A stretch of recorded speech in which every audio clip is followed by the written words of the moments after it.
En Égypte, une centaine de représentants de tribus libyens ont entamé lundi une réunion de 4 jours. Ces assises ont pour but de trouver des moyens pour pacifier la Libye en proie au chaos. Au Mali, des milliers de personnes ont manifesté ce mardi matin pour soutenir l'accord de paix signé le 15 mai dernier par le camp gouvernemental et la médiation internationale. Un mois jour pour jour après le début des manifestations au Burundi, le président Nkurunziza durcit le ton. Il rejette les pressions diplomatiques alors qu'un second sommet sur la crise se prépare. À l'instant, les principaux titres à développer dans cette édition. Mesdames, Messieurs, bienvenue à tous. Une centaine de représentants de tribus de Libye a entamé hier lundi une réunion de 4 jours au Caire en Égypte. Ces assises ont pour but d'échanger et de discuter des moyens pour pacifier la Libye en proie au chaos sous le règne de milices rivales. Reportage. Beaucoup d'espoir repose sur cette conférence consacrée à la crise libyenne.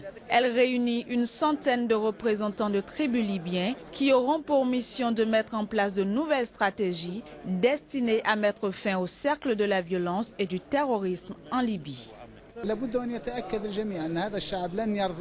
Tout le monde doit faire en sorte que le peuple libyen n'abandonne pas jusqu'à ce que la Libye devienne une démocratie civile, peu importe ce que prendra cette démarche. Cela ne se fera pas sans la société tribale. Ceci n'est pas une démarche politique. Les tribus sont des incubateurs sociaux pour tous les actes nationaux. La Libye est en proie au chaos depuis la mort de l'ex-guide libyen Mouammar Kadhafi en 2011. Les affrontements entre les troupes gouvernementales et les rebelles ont fait des milliers de morts. Le pays a actuellement 2 gouvernements rivaux. Le premier, issu des dernières élections législatives et seul reconnu par la communauté internationale, siège dans l'est du pays. Et le second, sous le contrôle de Fajr Libya, s'est installé à Tripoli. Un casque bleu bangladais a été tué et un autre grièvement blessé à Bamako par des tirs d'hommes armés non identifiés dans la nuit d'hier à aujourd'hui. Cet incident qui a eu lieu dans les environs de l'aéroport de Bamako intervient alors que le climat s'est alourdi entre la force de l'ONU et le président malien Ibrahim Boubacar Keïta ainsi que les groupes armés soutenant le gouvernement. Une enquête a déjà été ouverte pour déterminer les circonstances exactes de l'incident. Précisons que les casques bleus appartenaient au contingent bangladais le plus important de la force de l'ONU avec plus de 1700 militaires et policiers sur près de 10 000. Et toujours à Bamako, des milliers de personnes ont manifesté ce mardi matin pour soutenir à l'appel de diverses organisations de la société civile l'accord de paix signé le 15 mai dernier par le camp gouvernemental et la médiation internationale. À l'issue de ce regroupement, quelques manifestants se sont prononcés. Nous sommes là aujourd'hui pour décider de marcher, pour montrer à la communauté internationale que le discours qui a été tenu les 15 derniers par le président de la République, nous sommes entièrement d'accord avec ce discours. Et nous demandons à la communauté internationale de revenir à des meilleurs sentiments pour gérer cette situation du Nord de la façon la plus responsable, la plus honnête. Le peuple malien dans son ensemble réclame la paix. Je reviens là-dessus encore en demandant à la communauté internationale de mettre la pression sur la CMA afin que cet accord soit signé et que nous retrouvons la paix. C'est le MLA qui a frappé d'abord la même malienne. En première position, devant la communauté internationale, aussi aux yeux de tout le monde, ils n'ont rien dit. Et qu'est-ce que ça veut dire? Quand tu veux dire la vérité, il faut dire la vérité une bonne fois pour toutes. Il ne faut pas défendre une seule partie et laisser l'autre partie à côté. C'est ça le fait. On ne connaît pas de guerre. MLA il dit qu'il ne laisse pas d'armes. MLA il dit qu'il ne laisse pas d'armes.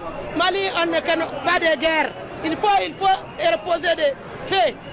Il faut déposer des faits. C'est les faits, c'est les faits. Au Bénin, un symposium international s'est ouvert ce mardi à Cotonou avec pour objectif d'instaurer le dialogue interreligieux et interculturel comme vecteur de paix et de développement des pays africains. Ce symposium rassemble des représentants de sociétés civiles et gouvernements venus de plusieurs pays. Johannes Toranou, Floris Dossa. Du 26 au 28 mai, d'éminentes personnalités d'horizons divers séjourneront à Cotonou au Bénin autour de la problématique de la paix. un fondement nécessaire pour une vie en communauté, sans heurts, malgré les clivages religieux et les croyances. Initiative du professeur Albert Tevoedre, président du Centre africain de prospective sociale et ancien médiateur de la République du Bénin, le symposium « Outre l'Afrique » vise le monde à travers l'enracinement de la paix et le jour de son ouverture illustre cette démarche. Il y a en effet un an exactement, le monde entier, médusé, apprenait l'invitation du pape François à Mohamed Abbas et à Shimon Peres, président des États d'Israël et de Palestine, à venir prier à Rome avec lui pour un engagement déterminé dans le parcours d'une paix durable.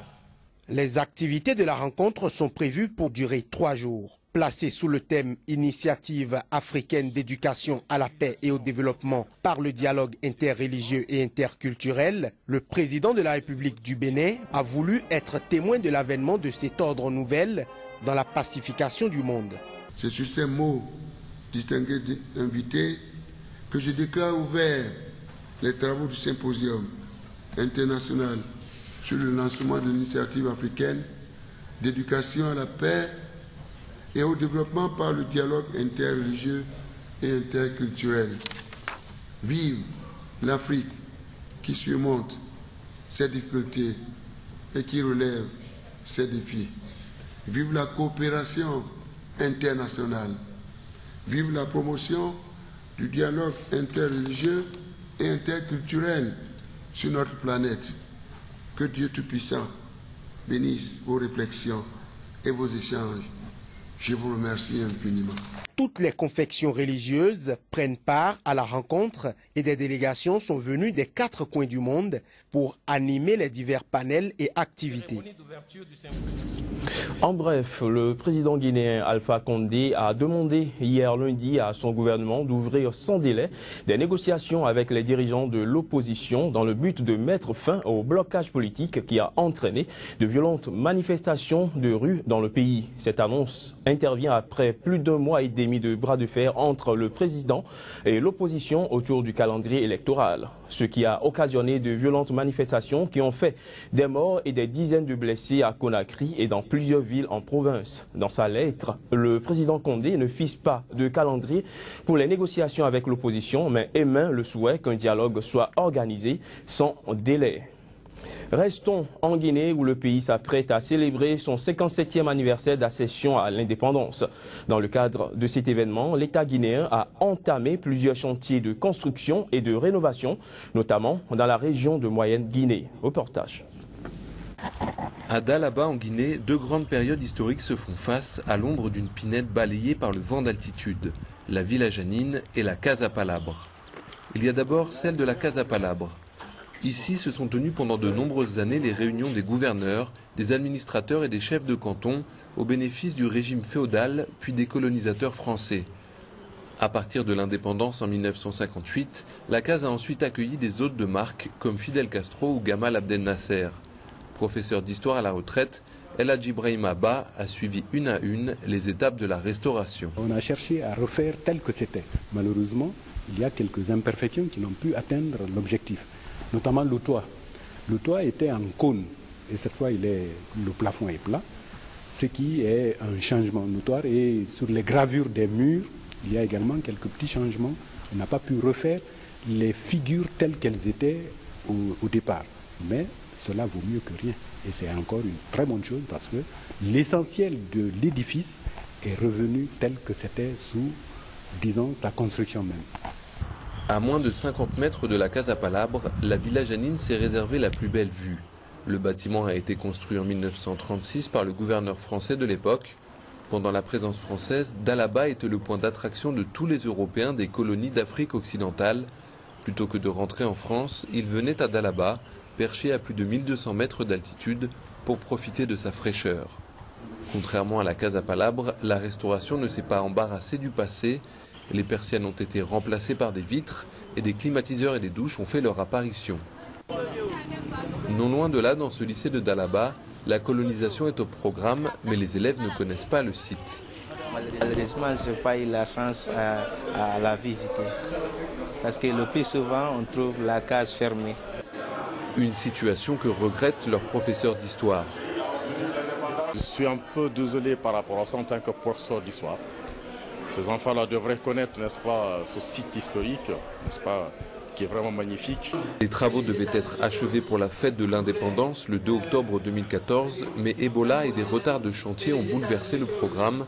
Une fois achevés les travaux de restauration, la maison du gouverneur et les autres cases du site seront visitables et même habitables, mais pas par tout le monde. Comme dans le passé, seuls les visiteurs de marque seront acceptés pour la nuit dans ces étranges hôtels.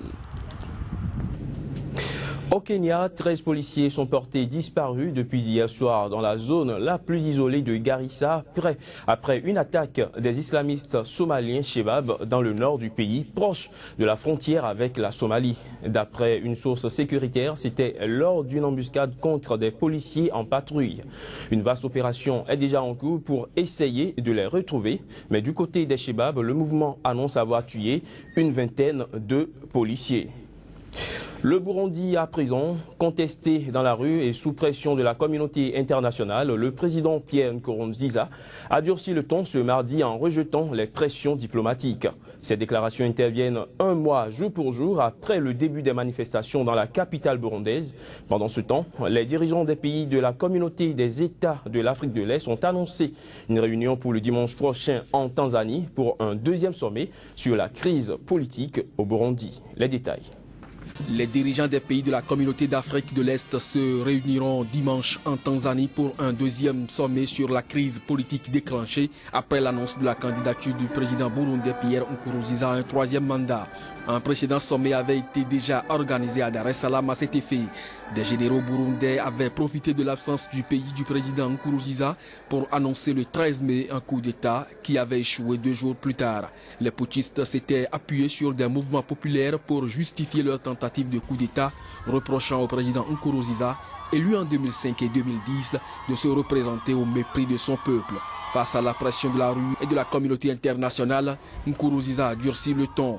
Le gouvernement est profondément préoccupé par l'activité diplomatique en cours qui tend à saper et dans une large mesure à dénigrer les institutions républicaines et constitutionnelles du pays, a dénoncé sur les ondes de la radio nationale le porte-parole du gouvernement Philippe Nzobonariba.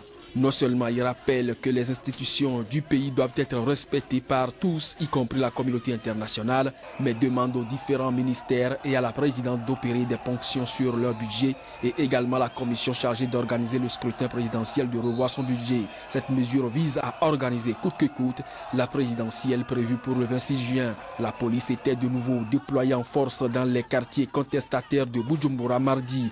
Comme c'est le cas depuis plusieurs jours, les policiers tentaient de prévenir tout rassemblement. Des tirs étaient signalés dans plusieurs quartiers avec des affrontements entre policiers et manifestants. Fin de cette édition, merci de nous avoir suivis.